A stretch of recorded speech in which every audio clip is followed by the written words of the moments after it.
بسم اللہ الرحمن الرحیم۔ السلام علیکم ورحمۃ اللہ وبرکاتہ۔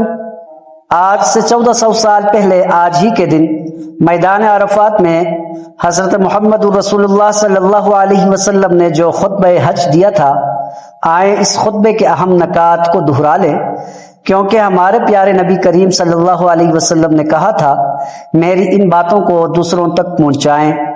فرمایا، اے لوگوں سنو، مجھے نہیں لگتا کہ اگلے سال میں تمہارے درمیان موجود ہوں گا۔ میری باتوں کو بہت غور سے سنو اور ان کو ان لوگوں تک پہنچاؤ جو یہاں نہیں پہنچ سکے۔ اور فرمایا، اے لوگوں، جس طرح یہ آج کا دن، یہ مہینہ اور یہ جگہ عزت و حرمت والے ہیں، بالکل اسی طرح دوسرے مسلمانوں کی زندگی عزت اور مال حرمت والے ہیں۔ اور فرمایا، لوگوں کے مال اور امانتیں ان کو واپس کر دو، کسی کو تنگ نہ کرو، کسی کا نقصان نہ کرو، تاکہ تم بھی محفوظ رہو۔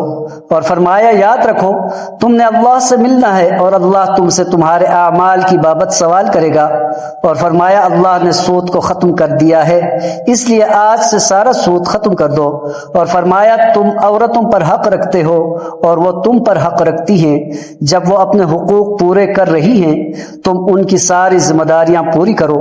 اور فرمایا، عورتوں کے بارے میں نرمی کا رویہ اختیار کرو، کیونکہ وہ تمہاری شراکت دار اور بے لوث خدمت گزار رہتی ہیں۔ اور فرمایا، کبھی زنا کے قریب بھی مت جانا۔ اور فرمایا، اے لوگوں، میری بات غور سے سنو، صرف اللہ کی عبادت کرو، 5 فرض نمازیں پوری رکھو، رمضان کے روزے رکھو اور زکوٰۃ ادا کرتے رہو، اگر استطاعت ہو تو حج کرو۔ اور فرمایا، زبان کی بنیاد پر، رنگ و نسل کی بنیاد پر تعصب میں مت پڑ جانا، کالے کو گورے پر اور گورے کو کالے پر، عربی کو عجمی پر اور عجمی کو عربی پر کوئی فوقیت حاصل نہیں۔ ہر مسلمان دوسرے مسلمان کا بھائی ہے، تم سب اللہ کی نظر میں برابر ہو، برتری صرف تقوی کی وجہ سے ہے۔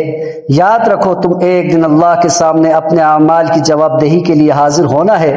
خبردار رہو، میرے بعد گمراہ نہ ہو جانا۔ اور فرمایا، یاد رکھنا، میرے بعد کوئی نبی نہیں آنے والا، نہ کوئی نیا دین لایا جائے گا۔ میری باتیں اچھی طرح سے سمجھ لو، میں تمہارے لیے 2 چیزیں چھوڑ کے جا رہا ہوں، قرآن اور سنت۔